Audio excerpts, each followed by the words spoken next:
Seja muito bem-vindo à Escola Bíblica Dominical da Igreja Presbiteriana do Guará 2.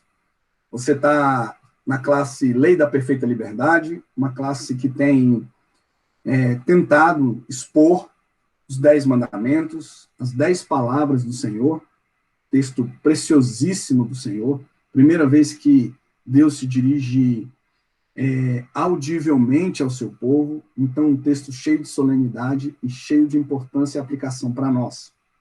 Nós já estamos no 4º mandamento, mas todos os outros estão gravados. A gente tem o 1º, o 2º e o 3º mandamento gravados. Temos também uma introdução ao Pentateuco, que é o conjunto de livros que comporta os 10 mandamentos. E temos também 2 aulas sobre idolatria. Então, se você quiser nos acompanhar, se você achar interessante o assunto, o tema, eu convido você a assistir as demais aulas.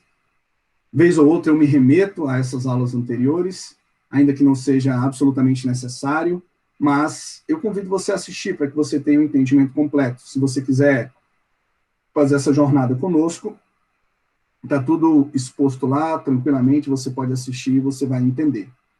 Vamos começar lendo a palavra do Senhor, palavra na qual está inserido os 10 mandamentos. A gente vai ler em Êxodo capítulo 20. Se você tem uma Bíblia aí à sua disposição, convido você a abri-la lá no 2º livro da Bíblia, Êxodo, no capítulo 20. Eu vou ler do versículo 1 ao versículo 17. Diz assim a palavra do Senhor. Então falou Deus todas estas palavras. Eu sou o Senhor teu Deus, que te tirei da terra do Egito, da casa da servidão. Não terás outros deuses diante de mim. Não farás para ti imagem de escultura, nem semelhança alguma do que há em cima nos céus, nem embaixo na terra, nem nas águas debaixo da terra.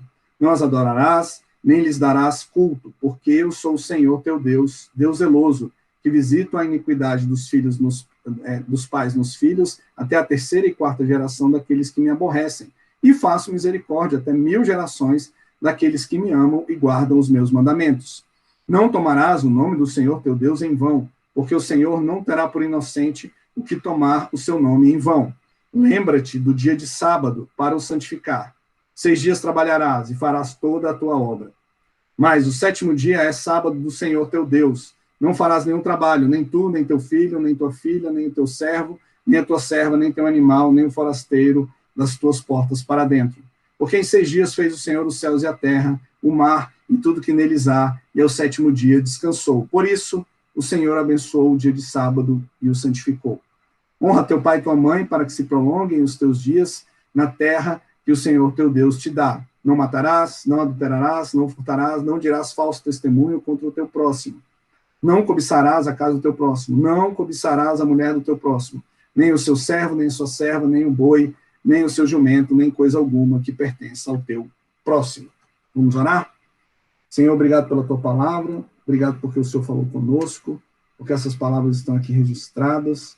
Obrigado, Pai, pelas bênçãos que ela é na nossa vida. Nos ajuda, Senhor, na exposição aqui desse texto, dá entendimento para nós, e fundamentalmente, Pai, centra o nosso coração naquilo que é mais bendito e naquilo que é a finalidade principal do homem, que é adorar o Senhor com todo o seu ser. No nome de Jesus é que eu oro. Amém. Então, nós estamos aqui e vamos agora examinar o 4º mandamento. O 4º mandamento é um mandamento bastante importante, lógico, ele está no Decálogo, mas ele é um mandamento também que ele tem algumas controvérsias. Entre os reformados, a Igreja Presbiteriana é uma igreja reformada, existem pelo menos 6 posições a respeito desse mandamento.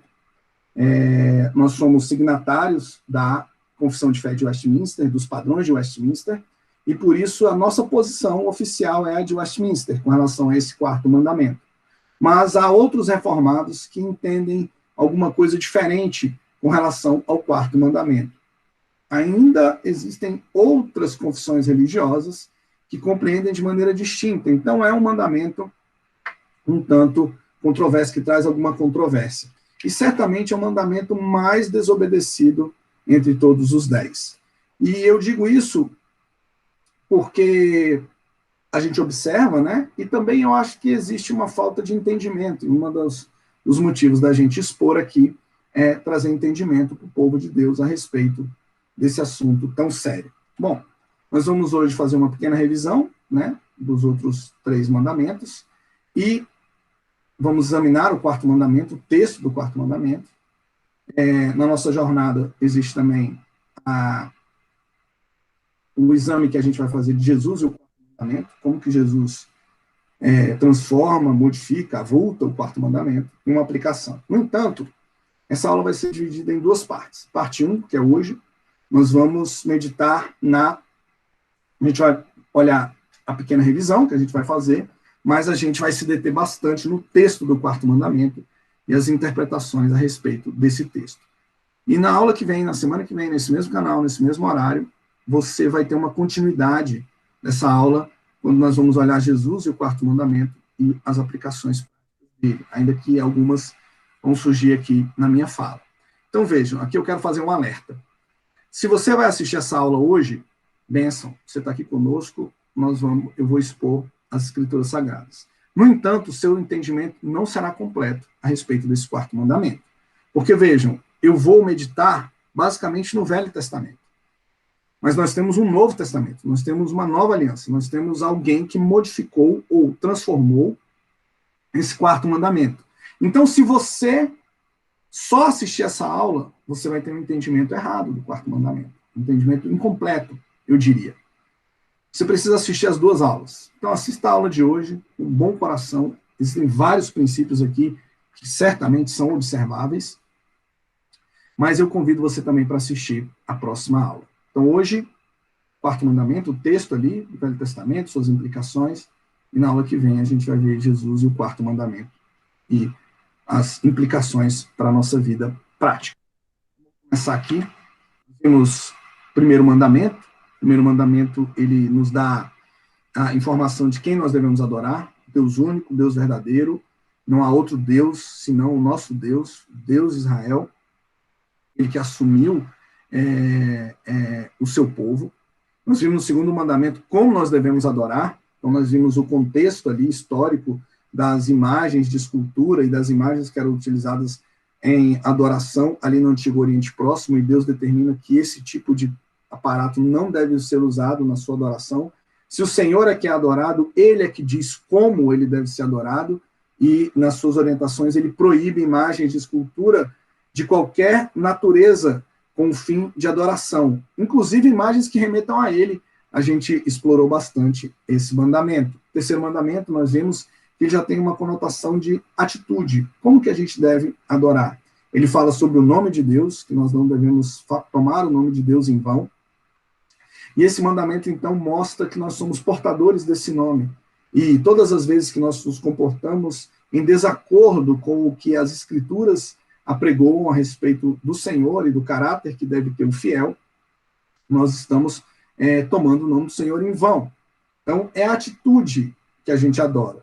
E o 4º mandamento, então, é em que momento nós adoramos. Existe um momento específico para adoração? É isso que nós vamos examinar. Então, viu que essas são 4 perspectivas, né? Perspectiva situacional, quem nós somos, criador, criatura. Perspectiva normativa, como que a gente deve fazer. Perspectiva existencial, ou seja, como o nosso coração deve estar ao adorarmos. E agora nós vamos examinar essa perspectiva temporal, ou seja, em que momento nós devemos adorar. Então, nós temos aqui o mandamento. Lembra-te do dia de sábado, para o santificar. 6 dias trabalharás e farás toda a tua obra, mas o 7º dia é sábado do Senhor. Não farás nenhum trabalho, nem tu, nem teu filho, nem tua filha, nem teu servo, nem tua serva, nem o teu animal, nem o forasteiro das tuas portas para dentro, porque em 6 dias fez o Senhor os céus e a terra, o mar e tudo que neles há, e ao 7º dia descansou. Por isso o Senhor abençoou o dia de sábado e o santificou. Então, esse é o 4º mandamento. Um mandamento bastante longo, e ele está inserido na primeira tábua. A gente tem aprendido que a primeira tábua ela nos ensina como nós devemos amar a Deus. Então, o 4º mandamento ele ainda está inserido na tábua de adoração. A maneira com que nós devemos amar a Deus, ela expressa a adoração ao nome do Senhor. E esse mandamento ele está inserido exatamente nessa tábua. Então, sem dúvida nenhuma, é algo relacionado à adoração ao Senhor. A segunda tábua ela já fala sobre como nós devemos amar o próximo, como nós devemos nos relacionarmos com o próximo. Esse próximo aqui não é apenas irmãos de fé, mas os próximos de maneira geral, qualquer um. Então, uma coisa especial desse quarto mandamento é que ele é uma espécie de ponte entre a primeira e a segunda tábua.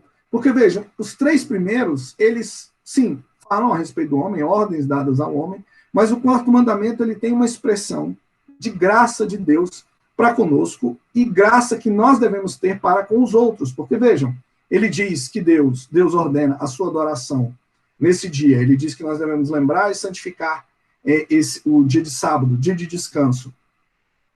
Mas que essa bênção de descanso ela deve ser estendida a todos os outros que nos cercam. Então, é uma espécie de ponte. Eu estou ligando a primeira tábua com a segunda tábua do ensino dos 10 mandamentos. Por isso, esse mandamento é tão importante e ele está fazendo essa transição entre as duas primeiras tábuas. Vamos examinar, então, a composição do quarto mandamento. A composição do quarto mandamento a gente pode dividir de maneira simples. O que fazer, ele diz para nós, lembrar do dia de sábado. Como que a gente deve fazer? Ou seja, como que, na prática, nós fazemos isso? Ele diz que nós devemos trabalhar durante os 6 dias e no 7º dia a gente deve cessar todo o nosso trabalho, toda a nossa obra. Mas ele também diz por que fazer.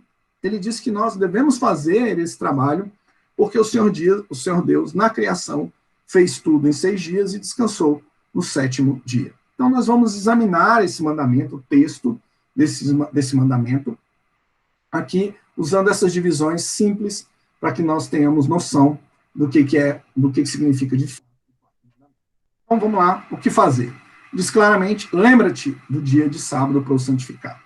Com 2 palavras, 2 verbos aparecem aí nessa frase, nessa sentença.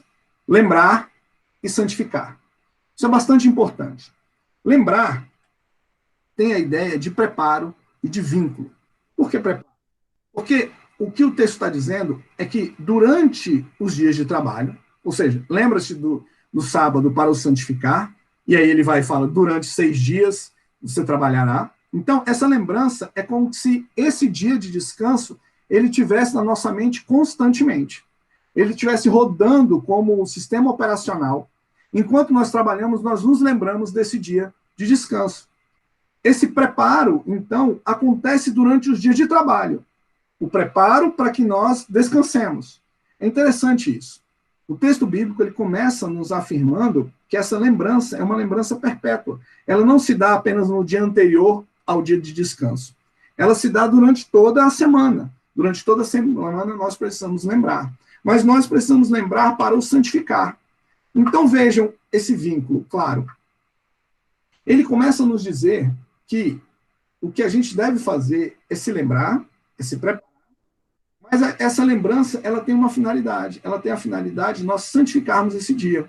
E santificar, conquanto o significado mais comum e também é um dos significados, traga a ideia de limpeza, de pureza, santificar tem a ideia de separar, de dedicar. Então, o que o texto bíblico está dizendo é que esse dia é um dia que vai ser dedicado, vai ser separado para o descanso. Então, essa lembrança, ela faz um vínculo entre os dias de trabalho, o dia que nós devemos fazer toda a nossa obra, e o dia de descanso. Nós devemos nos preparar para esse dia. Por quê? Porque esse dia é um dia separado. É um dia separado para que nós nos dediquemos ao descanso. A gente vai examinar que descanso é esse. Mas o que fazer é exatamente isso. Então é muito simples a sentença, é muito simples a ordenança. Você precisa se lembrar do dia de sábado, dia de descanso, e você precisa se lembrar para o santificar, porque nesse dia você vai separar esse dia para se dedicar a alguma coisa, e é para se dedicar ao descanso. Então, como fazer? Muito simples. Como que a gente cumpre esse mandamento? Trabalhando e descansando. Porque, vejam, o mandamento, ele é muito dito, e a gente medita muito a respeito dele, pensando no descanso. Mas existe um aspecto do mandamento que diz respeito ao trabalho. O texto diz claramente que nós devemos trabalhar durante 6 dias. Então, o mandamento tem embutido nele uma ordem também de trabalho. Quanto tempo? 6 dias. 6 dias você precisa fazer toda a sua obra. Então vejam, não diz respeito apenas a descanso, é principalmente sobre descanso, mas ele diz também a respeito de trabalho. E, claro, ele tem o lado ali do descanso, o descanso que deve ser feito no dia do descanso, no dia do sábado, né? No dia separado para isso, dedicado para essa finalidade. Então, vamos examinar isso, como fazer essas duas faces aí. Primeiro é o trabalho. Então, o trabalho que nós temos que executar, nós temos que executar durante 6 dias, todo o nosso trabalho. Para isso, a gente precisa lembrar de algo bastante importante. O homem, ele foi feito para o trabalho. A gente vê lá em Gênesis 1 que Deus pegou o seu corregente, o seu vice-regente, a gente vai examinar isso um pouco lá na frente, e colocou no jardim, com a intenção de trabalhar. Cultivar e guardar são as duas palavras que são utilizadas. Cultivar, ele tem a ideia mesmo de trabalho, de execução, de gestão. Guardar, ela tem já um significado mais ligado a coisas santificadas, a coisas do templo, a dedicação. Então, de certa maneira, a gente viu que o homem era uma espécie de sacerdote ali naquele jardim. A gente viu isso em aulas anteriores. Então, o homem foi feito para o trabalho. Lá em Gênesis 2,15, isso estava explícito. Antes do pecado, o homem já tinha sido destinado a trabalhar. No entanto, a gente vê em Gênesis 3 que o homem não executou o seu trabalho. Ele não guardou o jardim das impurezas. Ele, ao contrário, ao invés de ouvir a voz de Deus e obedecer, ele deu ouvido à serpente. Então, ele trabalhou para a serpente e não trabalhou para o Senhor. E isso fez com que o homem descumprisse, desobedecesse a Deus. E uma das maldições óbvias com relação a isso é que o próprio trabalho, ele foi maculado, ele foi amaldiçoado. E nós vemos isso lá no versículo 17 do capítulo 3 de Gênesis, que o trabalho recebe uma paga agora, o trabalho ele vai ser executado sim, mas com o suor do rosto. Então, de certo modo, a Bíblia, ela lida com o trabalho com essas duas faces. Ele é uma bênção de Deus, existem vários textos que dizem isso, mas a execução e a recepção desse trabalho, o que a gente recebe, ele tem um aspecto de maldição. Todos nós que trabalhamos, nós sabemos que às vezes é difícil demais trabalhar, é difícil demais se relacionar com as pessoas, é difícil demais a gente conseguir executar alguma coisa. Isso é um retrato, uma lembrança da queda. Ainda que a Bíblia afirme reiteradamente a bênção que é trabalhar. Mas ela não esconde que o nosso trabalho, se nós tivéssemos obedecido, se nós não tivéssemos caído, ele seria um trabalho com um resultado muito melhor. A gente ainda vai olhar um pouco mais isso detidamente. Então, uma coisa importante aqui desse mecanismo do quarto mandamento. Eu chamo isso aqui de mecanismo do trabalho. Então, observem isso, que coisa interessante. Ele diz que a gente deve se lembrar, a gente leu lá, o que fazer. Ele diz também que a gente deve trabalhar e a gente deve vincular. Então, vejam, o que o quarto mandamento faz? O quarto mandamento continua ordenando o trabalho. O trabalho continua sendo uma ordenança bíblica. Mas a gente sabe que essa ordenança, ela tem o trabalho, ela tem uma consequência. Nós vamos trabalhar com o suor do nosso rosto. Vai ser difícil obter, oferir lucro do nosso trabalho.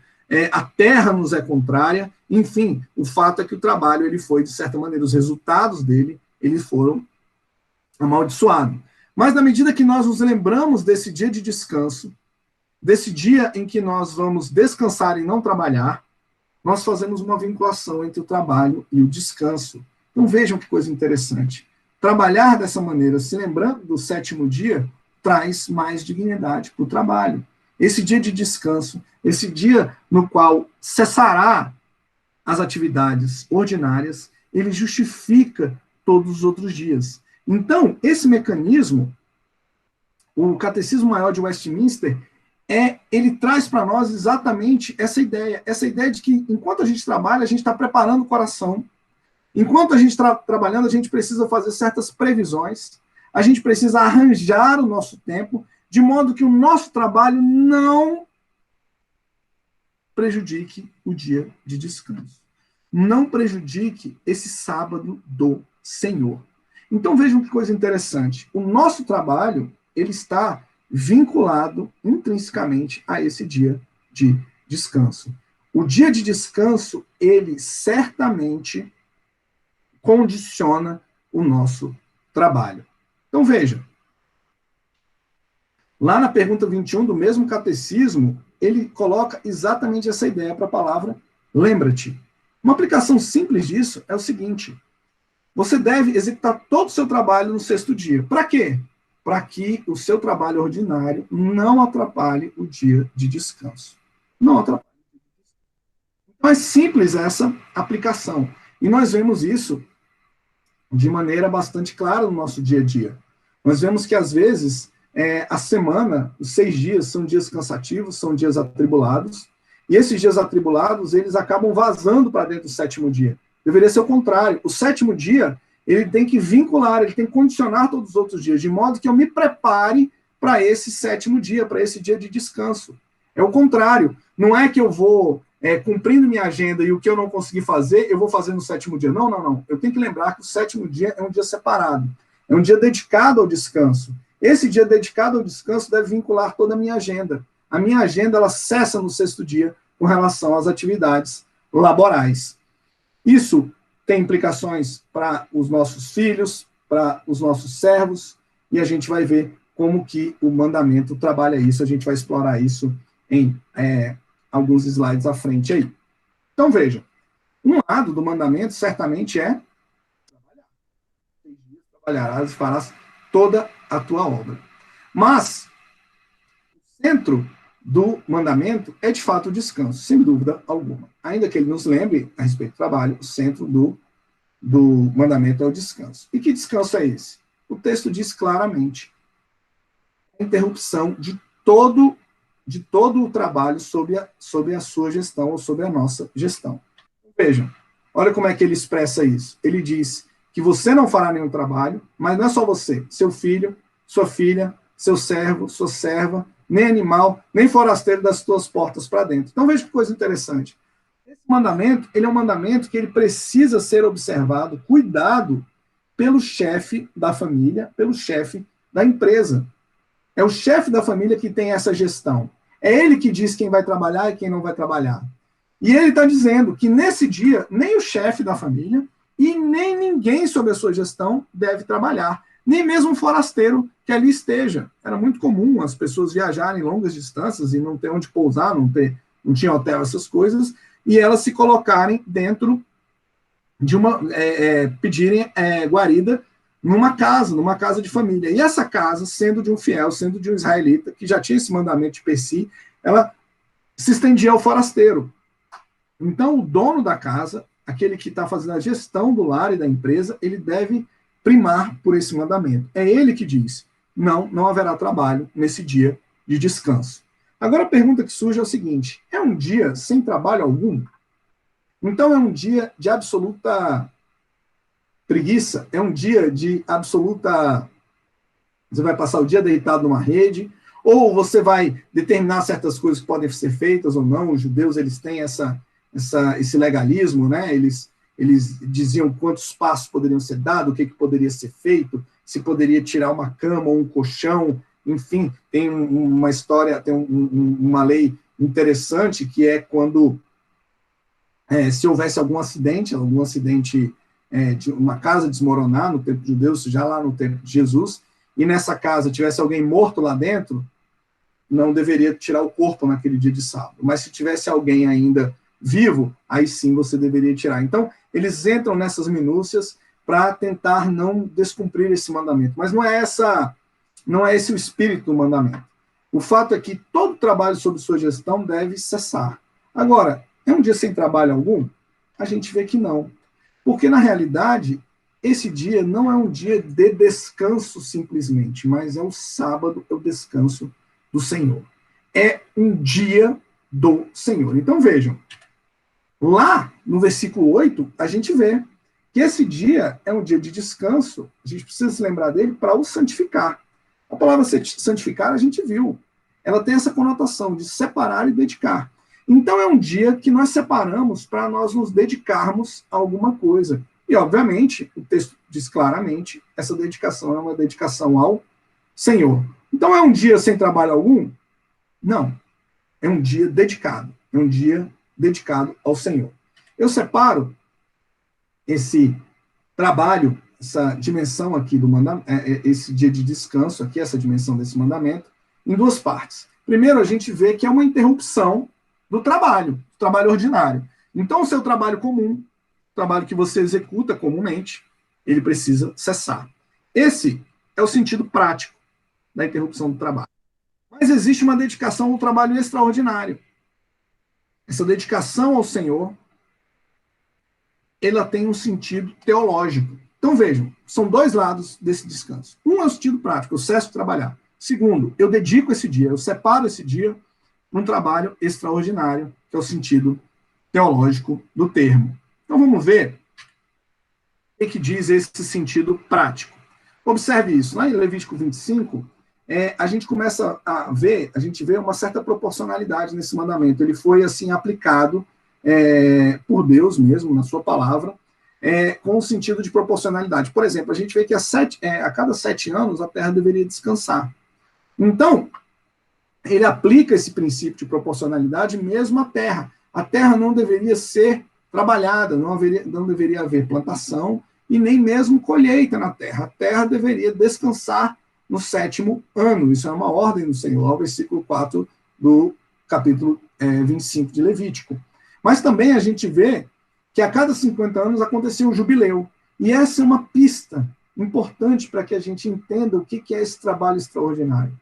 Nesse ano, todas as dívidas eram pagas, todos aqueles que haviam cometido crimes tinham as suas penalidades perdoadas. O fato é que esse era um ano de libertação, era um ano de redenção. Esse povo, então, experimentava uma grande libertação a cada 50 anos, sentido de proporcionalidade. Então, que trabalho é esse que deve cessar? Essa pergunta deve estar na mente de vocês. No Velho Testamento, a gente começa a observar a aplicação desse mandamento em diversas circunstâncias. A gente vê lá em Êxodo, a gente vê em Números, a gente vê em Jeremias, está aí os endereços dos textos. Mas, em síntese, o que deve cessar é o trabalho comum, é o serviço pesado. Então, vejam, irmãos, o que o Velho Testamento nos ensina da aplicação desse mandamento é que esse mandamento, ele ordena que o trabalho comum cesse. Esse dia de descanso é um dia que você não deve executar o que você faz diariamente. Então, deixa eu exemplificar. Talvez você seja um mecânico. Nesse dia, você não pode consertar carro, você não pode dar manutenção em veículo algum. Esse é um dia, se você é um médico, você não deve fazer plantão nesse dia. Se você exerce uma função de policial, esse também é um dia que não é um dia para que você faça plantões relacionados à polícia, não deve ser um dia de trabalho. Mas veja, não apenas o serviço comum, também há uma ideia aqui, nesses textos e no Velho Testamento, de que você não deve fazer um serviço pesado, isso se aplica bastante aos homens. Às vezes você passa a semana toda trabalhando e você vai dizer assim, eu vou fazer a manutenção, eu vou arrumar esse chuveiro, eu vou arrumar essa pia, eu vou arrumar aqui algo aqui na minha casa no dia de domingo. Eu não tenho tempo para outro momento. Ou você está gerindo mal o seu tempo, ou você, de fato, precisa contratar alguém que faça isso durante a semana. Mas você não pode fazer isso. Por quê? Porque todos devem descansar. Você e todos que estão debaixo da sua gestão. Então vejam que coisa interessante, que aplicação interessante. Nós que somos crentes, aqui na nossa igreja, nós temos culto pela manhã e também à noite. Há uma dificuldade nessa rotina, que está ligado, por exemplo, ao almoço. Se você não pode almoçar em outro lugar, você tem que necessariamente preparar esse almoço antes. Porque esse não pode ser um dia de você se afadigar nessas coisas. Ele é um dia dedicado ao Senhor. É um dia dedicado ao Senhor. Lembrem-se, quero fazer mais uma vez esse lembrete. Nós estamos examinando o Velho Testamento, o texto como ali está. Você precisa assistir a segunda aula para que a gente entenda melhor essa questão do trabalho e que trabalhos que podem ser feitos, né? Mas aqui, por enquanto, fica claro para nós, o texto diz claramente que deve cessar o trabalho ordinário e também o trabalho pesado. Então, para você, homem, que tem a sua esposa, que é dona de casa, ela não deve se dedicar no dia do Senhor ao serviço comum. Ela não deve fazer a comida, ela não deve cuidar dos filhos, e ela mesma não deve fazer serviços pesados que são fora do serviço comum. É essa síntese que a gente consegue ver da aplicação do texto bíblico durante o dia do Senhor. Então, você é responsável, você gestor, você pai de família, você é responsável por manter a ordem durante a semana, observar a agenda das pessoas durante a semana e manter esse controle de que as pessoas não devem trabalhar durante esse dia. É muito comum os filhos, por conta da escola, deixarem para fazer algum trabalho dia de domingo. Domingo à noite está lá fazendo o dever de casa que não fez antes. Isso não pode, você não pode permitir. Agora, como você faz isso de maneira santa? Você deve acompanhar, gerir a vida da sua família. Lembra, esse mandamento, esse dia de sábado, ele vincula inclusive a sua atividade como chefe da família, como sacerdote da família. Você tem observado o dia a dia da sua família para ver se eles estão, de fato, observando e se preparando para o dia de sábado? Talvez seu filho não tenha maturidade para organizar uma agenda. Que tal você fazer isso por ele? Porque você é o responsável por isso. Talvez sua esposa não tenha condições de preparar o alimento no dia anterior ao dia do descanso. Quem sabe você não pode assumir essa função para que a sua esposa não incorra em erro e você também incorra em erro, incorra em pecado, em executar esse serviço que não deveria ser feito no dia de descanso. Por que você não assume isso? Então, vejam, é uma tarefa que o quarto mandamento traz para nós. Não é apenas, no caso do chefe da família, de ele cuidar da agenda dele, mas ele precisa cuidar da agenda da família, para que a família esteja pronta para o dia de descanso ela se dedicar ao trabalho extraordinário. Mas há um detalhe belíssimo nesse texto. O texto ele também traz uma ideia dos primeiros direitos civis, de novo, o cristianismo. Você veja, nem os seus empregados devem trabalhar nesse dia. Você que é empresário, cristão e fiel, você precisa entender isso. Os seus empregados estão sob a sua gestão, eles não devem executar trabalho nesse dia na sua empresa. Ah, Daniel, eu não tenho como fechar meu comércio nesse dia. Essa é uma ordem bíblica que a gente precisa examinar à luz do Senhor Jesus Cristo. Mas eu te faço uma pergunta, será que isso não é expressão da falta de confiança de que Deus é o nosso provedor? Esse pecado ele revela também essa faceta do nosso coração. Quando nós paramos, nós fazemos uma afirmação bastante clara e pública. Nós confiamos no nosso Deus provedor. Não confiamos nas nossas forças. Não precisamos exacerbar o trabalho que nós já devemos fazer. Nós nos preparamos e esse é um dia de dedicação ao Senhor. E isso é maravilhoso porque naquele contexto, empregados, escravos, não tinham direito à folga. E aqui o texto bíblico traz esse direito. Todos que estavam sob a gestão de um fiel a Deus, de um servo fiel do Senhor, daquele que carrega o nome do Senhor, esse homem, ele estava sob a gestão, estava sob o cuidado de Deus.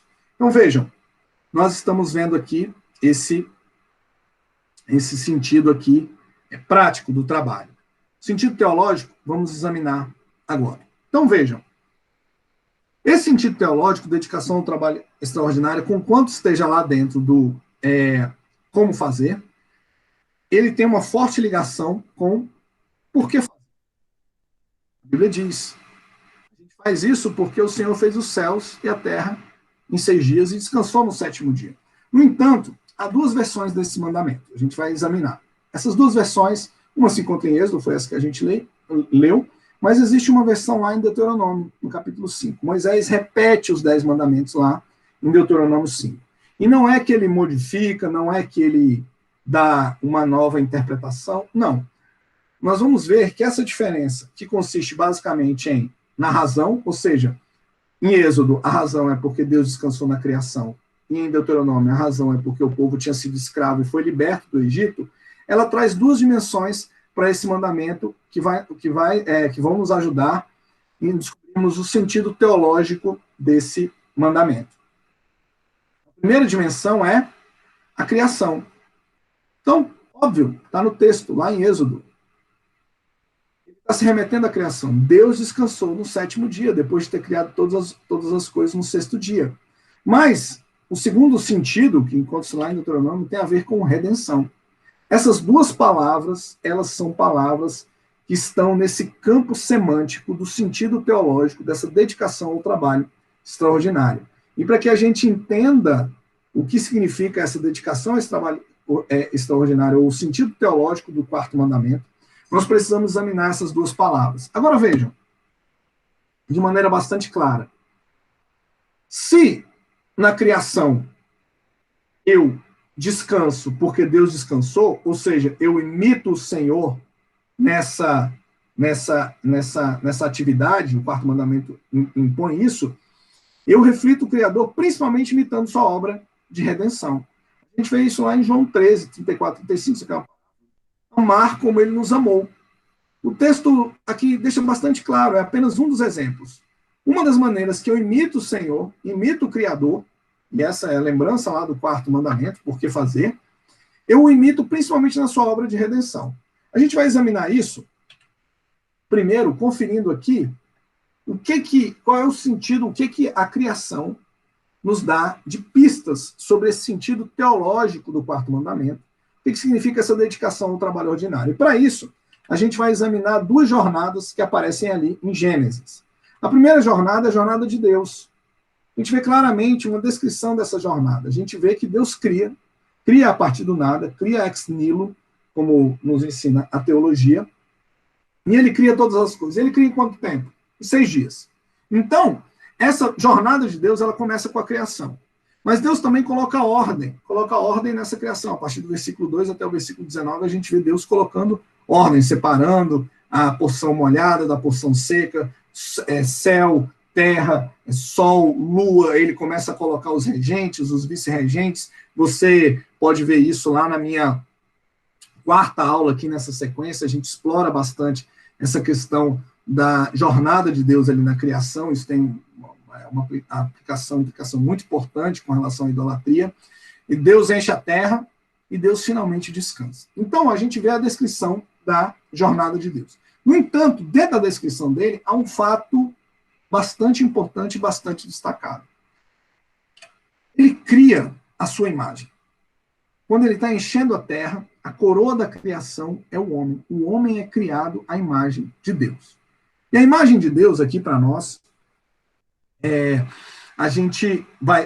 eu quero lembrar você que essa imagem é do ponto de vista funcional. Então, de alguma maneira, o homem deve imitar a Deus, o homem deve refletir a Deus como sua imagem no meio da criação. O homem é colocado como vice-regente. E essa jornada do homem também está descrita lá em Gênesis. E olha que coisa interessante. Na jornada do homem, nós vemos também o homem colocando ordem, o homem dando nome aos animais, por exemplo, é uma expressão de domínio e também de ordem que o homem está executando ali. O homem também deve encher a terra, e o homem enche a terra com o quê? Procriando a sua imagem, a imagem de Deus. Então, o homem também enche a terra, é algo que nós imitamos a jornada de Deus. E lá, nessa aula, eu perguntei se o homem descansa, se o homem ia aproveitar esse descanso que Deus ordena. E lá no quarto mandamento, então, em Êxodo, nós recebemos uma ordem de que nós devemos descansar como Deus descansou lá na criação. Então, vejam, um aspecto, uma pista excelente é que esse descanso, olhando para a criação, é um descanso que acontece por causa dessa imitação que nós devemos ter do Senhor. Agora, deixe-me fazer um alerta aqui. Vejam, esse descanso do Senhor que a gente encontra lá em Êxodo diz respeito ao trabalho criativo dele. É ao trabalho que o Senhor executa de criar. Então, quando a gente olha que Deus descansou, ele descansou do seu trabalho de criar. Essa é uma interpretação óbvia e evidente ali a partir daquele texto. Então vejam isso, como isso é importante. O Senhor cessou a sua atividade criativa. No entanto, ele continua como provedor, redentor, preservador e juiz. Não é como diz o deísmo, que Deus deu corda no mundo e se ausentou. Não, Deus interfere no mundo, Deus está julgando o mundo, Deus é provedor, Deus é redentor, Deus é preservador, Deus é que mantém as coisas como as coisas devem ser. O Senhor continua trabalhando. Jesus dá um testemunho a respeito do seu pai, que ele diz que ele continua trabalhando porque seu pai continua a trabalhar. Há um outro texto bíblico que diz que o Senhor é um Deus distinto de todos os outros porque ele trabalha em favor daqueles que o amam. Então, o nosso Deus é um Deus trabalhador, isso dignifica o trabalho. Nós imitamos o Senhor e, a partir da criação, nós entendemos que ele trabalha e descansa, e por isso nós trabalhamos e descansamos. Mas esse descanso do Senhor não é ausência do mundo, não é não interação com o mundo, ao contrário disso, Deus continua interagindo como nosso provedor, redentor, preservador. Então, esse é o sentido do descanso de Deus ali em Gênesis. Agora, vamos examinar a jornada do homem lá. A gente viu um pouco antes que o homem falhou na sua jornada, na sua tarefa. O homem falhou em trabalhar. A gente viu que essa falha, ela trouxe uma maldição para o trabalho. Então, observe. Quando nós estamos examinando esse sentido teológico, nós precisamos levar em conta que o homem foi destinado para um trabalho, mas o homem falhou nesse trabalho. E ele recebeu o trabalho, foi amaldiçoado por isso. Então, veja, maldita é a terra por tua causa, por causa do pecado do homem. Em fadigas obterás dela o sustento durante os dias da tua vida. Então, olha que coisa interessante. O texto aqui deixa bastante claro. Antes do pecado, não acontecia essa fadiga. O homem continuava trabalhando. O trabalho é uma ordem criacional, é antes do pecado. Mas esse pecado, esse trabalho agora, ele é árduo. E essa dificuldade do trabalho, ela tem a ver com essa maldição. Você vai obter o sustento em fadiga. Ele diz que a terra vai produzir cardos e abrolhos, e tu comerás a erva do campo. Ou seja, a terra mesmo se volta contra o homem. É difícil arar, é difícil cultivar. Do suor do teu rosto comerás do teu pão, até que tornes a terra. Essa é uma maldição que ela acontece de maneira perpétua, contínua. O trabalho é difícil. O trabalho recebe essa maldição. Então, nesse contexto aqui, desse sentido teológico, nós precisamos levar em conta que o homem falha na sua jornada e, por isso, o trabalho é amaldiçoado. É interessante que o próprio texto bíblico ele começa a descrever algumas características do trabalho, por exemplo, lá em Eclesiastes, ele chama de vaidade, pó, coisa que não vale, coisa que não é perpétua, coisa que não vai ter continuidade. Também lá em Deuteronômio 5, na versão do quarto mandamento lá, ele traz a ideia de que a gente deve celebrar o quarto mandamento, ou seja, a gente deve guardar, a gente deve descansar, porque Deus nos descansou dos rigores da escravidão. Vejam, de novo, a Bíblia trazendo essa verdade. O trabalho ali dos filhos de Deus sob o domínio dos egípcios durante 400 anos foi um trabalho pesado, foram cargas pesadas. Os nossos irmãos sofriam por causa daquele trabalho, lembrando de novo essa característica dessa maldição. Então preste atenção, o trabalho é cansativo, é cheio de fadiga, isso faz parte da maldição. Então vejam o significado, uma pista magnífica do significado desse mandamento, do quarto mandamento em relação ao trabalho. Eu disse que uma coisa vincula a outra. Então, quando Deus estabelece no quarto mandamento que deve cessar todo o trabalho, o que vai cessar? Vai cessar todo o meu trabalho, mas vai cessar também, de maneira temporária, essas maldições aqui.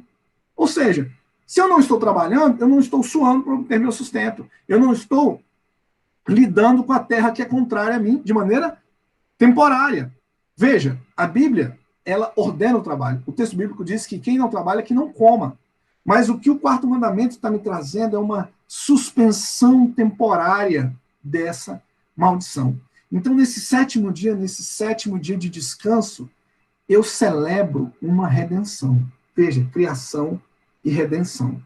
Criação, eu descanso porque Deus descansou, mas eu celebro esse dia porque eu fui escravo do Egito. Qual é a interpretação correta? É que Deus faz cessar temporariamente essa maldição. Não é cessar o trabalho, porque o trabalho não é pecado, mas é cessar essa maldição, ou seja, a dificuldade do trabalho. Então, nesse sétimo dia, eu experimento temporariamente uma redenção. Olha, essa maldição ela é suspensa nesse tipo. Você deve cessar todo o seu trabalho ordinário. Coisa maravilhosa, irmãos. quando nesse dia de descanso eu começo a experimentar uma redenção. Eu começo a observar, eu começo a pensar sobre isso. Eu experimento isso de maneira prática, porque eu paro de suar, eu paro de ter aquela dificuldade ordinária, e agora eu estou me dedicando a um trabalho extraordinário. Vejam, outra consequência dessa suspensão. Lá no Gênesis, quando o homem é amaldiçoado, quando o homem experimenta a paga pelo seu pecado, ele também perde o privilégio de se encontrar com o Senhor. Então vejam, esse dia de dedicação, esse dia de redenção, no qual eu suspendo o trabalho ordinário, é o dia do Senhor. Lá em Levítico, capítulo 25, o texto diz que é a santa convocação de Deus. Então vejam que coisa magnífica, queridos. Esse dia de descanso, esse sábado do Senhor, é um dia que eu experimento a suspensão temporária dessa maldição, e eu também experimento a suspensão temporária da maldição do nosso encontro com Deus. Nós vamos para nos encontrar com Deus. Que coisa maravilhosa, irmãos. O quarto mandamento é pura graça de Deus. Se você não experimenta, se você não dedica esse dia, você não tem fôlego para viver os outros dias, porque os outros dias eles são dias de suor, são dias de dificuldades. Mas nesse encontro que nós temos com Deus, nós experimentamos essa dupla suspensão temporária da maldição. Nós vamos nos encontrar. Então, o sentido teológico, esse trabalho extraordinário, ele implica numa suspensão temporária dessas duas facetas da maldição. A primeira, prática do trabalho. Segunda, essa existencial do nosso encontro com Deus. A isso, os puritanos chamavam de feira da alma. Por que eles usavam essa expressão? Eles usavam essa expressão porque a feira, durante os 6 dias, era um dia de transação comercial, negócios. Eles estavam fazendo negócios, empreendendo, trabalhando, suando, em fadigas por causa do trabalho. Mas no 7º dia de descanso, é um dia de trabalho extraordinário, que a feira da alma é o lugar de transação das coisas espirituais. É o lugar no qual a nossa alma encontra sossego e alento, é o lugar da oração, é o lugar do cântico, é o lugar que nós ouvimos a palavra do Senhor. Vejam, observem como esse 7º dia, como esse dia do descanso está intrinsecamente ligado à redenção. Esse é um dia em que eu sou lembrado de que haverá uma redenção, uma suspensão, uma anulação dessa maldição. Eu vou me encontrar com Deus, e por isso a feira da alma, nesse dia, eu me dedico exclusivamente a transacionar as coisas do meu coração e da minha alma com o meu Senhor. Que bênção extraordinária é esse mandamento. Vamos explorar um pouco mais essa questão da redenção. 2 salmos nos ajudam a olhar isso com bastante. O primeiro salmo é o Salmo 62, versículo 1, 5 e 6. Aqui o salmista faz uma ligação entre descanso e salvação do Senhor. Vejam, a alma descansa e espera silenciosamente a minha salvação. Mas que salvação é essa? Só ele é a minha rocha e a minha salvação. Aqui ele está falando a respeito do Senhor. Então, o salmista aqui começa a dizer que esse descanso da alma, essa oportunidade que a gente tem de fazer as transações da alma, ela está intrinsecamente ligada à salvação do Senhor. Então, redenção e criação, descanso e salvação.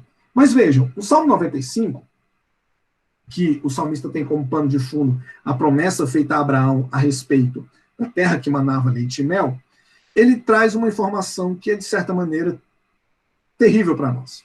Ele diz que Deus jurou na ira dele que eles não entrariam no seu descanso. Então vejam, qual é o contexto? Deus havia prometido para Abraão uma terra que manava leite e mel. Observem, a terra lhe seria contrária. Então essa terra que manava leite e mel, ela tem um sinônimo, é um signo de redenção. Ou seja, uma suspensão temporária dessa maldição. Vejam, vocês pecaram contra mim, a terra é contrária a vocês, vocês vão suar, vocês vão se fadigar no trabalho, mas eu vou dar para vocês uma terra que mana leite e mel. Que coisa extraordinária, irmãos. Essa terra prometida é uma terra que ela, de certa maneira, suspenderia em parte essa maldição. Outra promessa é que Deus daria descanso de todas as guerras de Israel. E isso é importante por quê? Porque aqui existe uma expressão de ira. Ira. Eles estavam nessa terra que manava leite e mel, e eles também estavam descansados das guerras que eles haviam empreendido para tomar a terra. Mas Deus diz que eles ainda não entraram no descanso de Deus. Vejam que coisa interessante. Eles estavam na terra que manava leite e mel, um sinônimo de redenção.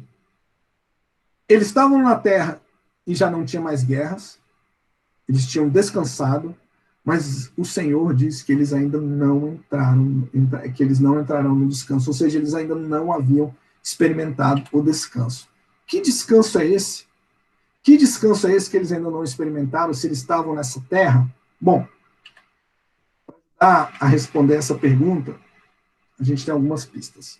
Primeiro, é que sábado, essa palavra sábado, ela significa descanso, mas ela significa também paz. Então, alguns exegetas já têm entendido que essa palavra significa paz. Quando a Bíblia diz que Deus descansou, o lugar da paz de Deus é que Deus estava completamente em paz. Isso é reforçado por essa ideia do Salmo 95, de que Deus estava irado. E a primeira expressão da ira de Deus para com o homem foi expulsar o homem do jardim. Deus expulsa o homem do lugar de paz. Deus expulsa o homem do lugar de descanso. Então, vejam, esse lugar de descanso que eles não vão entrar, o lugar que ainda é aguardado, esse lugar de descanso, é um lugar que tem duas consequências. A consequência prática, primeiro, é a cessação do labor maldito, ou seja, a completa anulação da sentença de que o trabalho não seria contrário, de que nós nos afadigaríamos. Mas a segunda consequência desse descanso é que haveria paz. E paz com quem? Se os homens estavam em paz com os seus inimigos que os circundavam, essa paz é uma paz com aquele que está irado, é uma paz com Deus. Então vejam, o sentido teológico desse texto é que essa dedicação ao trabalho ordinário, ao trabalho extraordinário, quando nós entramos nesse lugar de descanso, nós cessamos o labor, nós temos essa suspensão do labor, mas também é um lugar de paz com Deus. É um lugar no qual nós nos encontramos com Deus e Deus não está irado conosco, Deus está em paz conosco. Então vejam, o quarto mandamento, o sentido do descanso, o sentido teológico é esse, é o lugar no qual nós nos encontramos com Deus e nos encontramos com Deus em paz. Então vamos para algumas conclusões preliminares. A gente vai continuar isso na próxima aula. O que fazer? Nós vimos que para nós executarmos, para nós cumprirmos o mandamento, a gente precisa de um preparo para atender a santa convocação. Então, uma das conclusões que nós temos é o seguinte: o dia do sábado, ele condiciona todos os outros dias. São coisas vinculadas. Para que a gente atenda a santa convocação de Deus, essa convocação para o descanso, essa convocação para a dedicação das coisas da alma, nós precisamos de preparo. Segundo, nós precisamos, nesse dia, cessar o labor, o trabalho extraordinário, e dedicar-se ao trabalho extraordinário. Então, não é um dia de ausência de atividade. É um dia no qual todas as nossas atividades estão dedicadas ao trabalho extraordinário. Que trabalho é esse? É esse encontro com o nosso Senhor. É esse encontro entre nós e aquele que estava irado e determina, aqui no contexto desse Velho Testamento, esse lugar, esse tempo no qual eles vão se encontrar e eles vão estar em paz. É o dia do Senhor. É o dia que nós nos encontramos com Ele e nós adoramos ao Senhor. Existem várias menções de que esse dia é o dia da santa convocação, é o dia no qual Deus nos chama para estarmos perante Ele. Veja, Deus irado conosco nos expulsou da sua presença, mas agora Ele nos chama à sua presença para que nós o adoremos e nos relacionemos com Ele. E finalmente, por que fazer? Porque nós precisamos imitar o nosso Redentor. Então vejam, esse trabalho de redenção que implica em cessarmos o nosso trabalho ordinário e fazer cessar o trabalho ordinário de todos aqueles que nos circundam, estão sob a nossa gestão, é um trabalho no qual nós imitamos o nosso Redentor e celebramos também a redenção. Então, em síntese, quais são as conclusões preliminares? Porque a aula só vai acabar na semana que vem. As conclusões preliminares é que o texto bíblico nos ensina é que a gente tem que cessar o nosso trabalho, com a finalidade de nós dedicarmos esse dia a ouvirmos e obedecermos a santa convocação, mas é um dia também no qual nós celebramos a nossa redenção. Esse encontro de paz com Deus é celebrado nesse dia de descanso. Nós descansamos em Deus porque nós temos paz com Ele. Então, já é algo extraordinário que o Velho Testamento nos traz. Mas ele deixa essa expectativa. Ainda há um lugar de descanso, e a gente vai ver isso então na próxima aula. Algumas coisas certamente vocês ficaram com dúvidas. Por exemplo, esse dia de descanso é sábado ou é domingo? Dependendo da sua tradição religiosa, você diz que é sábado. Dependendo da sua tradição religiosa, você diz que é domingo. Que dia é o dia de descanso? Dia do Senhor. Dia do Senhor é sinônimo de dia de descanso? Ele está relacionado a esse dia de feira da alma? E última pergunta que a gente não respondeu é: como que a gente cumpre esse quarto mandamento na nova aliança, uma vez que Jesus Cristo... Será que nós estamos vinculados a esse mandamento? Será que esse mandamento é algo que nós devemos cumprir? Ou como que a gente deve cumprir esse mandamento? Essa cessação de trabalho é absoluta? A gente viu que não, que existe o trabalho de nós dedicarmos esse dia ao Senhor, o trabalho extraordinário de nos relacionarmos com Ele, para nos lembrarmos da redenção, exercermos sinal de redenção para com os que estão sob a nossa gestão, mas também para celebrarmos a redenção que nós temos nele. No entanto, a pergunta que fica é o seguinte: será que não existe nenhum outro trabalho que tem que ser feito? Jesus cumpriu esse quarto mandamento? Isso são cenas do próximo capítulo. Essa e outras perguntas vão ser respondidas na semana que vem. Não deixe de participar. Se você não participar dessa aula, você vai ter um entendimento incompleto a respeito do quarto mandamento. Esteja lá conosco, venha participar, convide outros se você quiser, e eu aguardo você na próxima semana. Descanse no Senhor, espere nele, confie no seu Redentor, que ele continua nos provendo tudo que é necessário para que nós cumpramos aquilo que ele determina a seu respeito. Que Deus te abençoe, em nome de Jesus. Amém.